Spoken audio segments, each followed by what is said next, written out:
from our phones.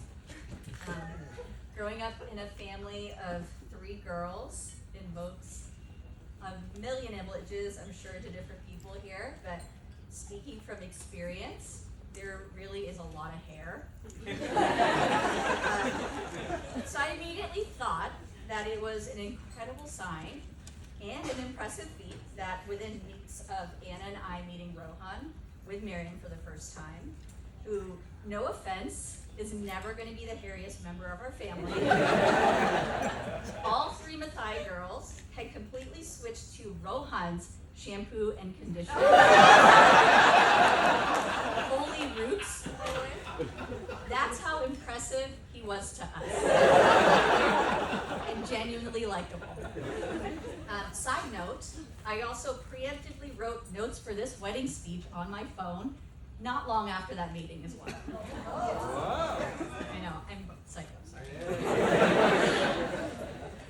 We actually first heard of Rohan one Christmas when the family's all together. Miriam asked for our advice about going to some comedy show in DC on a second date with someone she had just met, I guess after a first date. The implication being that she was unsure about doing something that's serious or really cool with somebody she barely knew. And in a stroke of elder sister genius, we were like, hell yeah, go do it. Do whatever you want. You know, who cares what's normal? Do what you want to do, because actually who cares? And also because on some level, I think I realized that this guy she had just met had made enough of an impression on her on the first date that she wasn't worried about being stuck next to a deadbeat for several hours without a drink in her hand.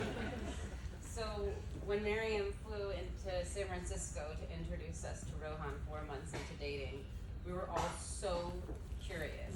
What would this guy be like? And then they walked in, both of them in brown suede jackets. And I thought, okay, either Miriam has met her perfect match or she's already started dressing. But it became clear pretty quickly that it was the former, and that Miriam had met her match.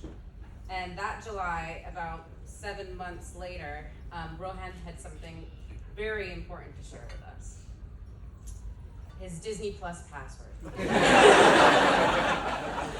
But in that text, he also said he was just fulfilling his familial duties. So obviously, Rosa, Robbie, and I immediately placed bets over or under Christmas. When was Ro gonna propose? And Robbie still owes us. But in October, we did finally get the text. Rohan was proposing, and we were so excited.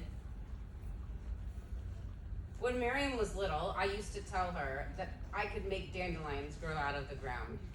I would just fold the flowers down and then like magic, and they would appear. And she was small enough to believe me.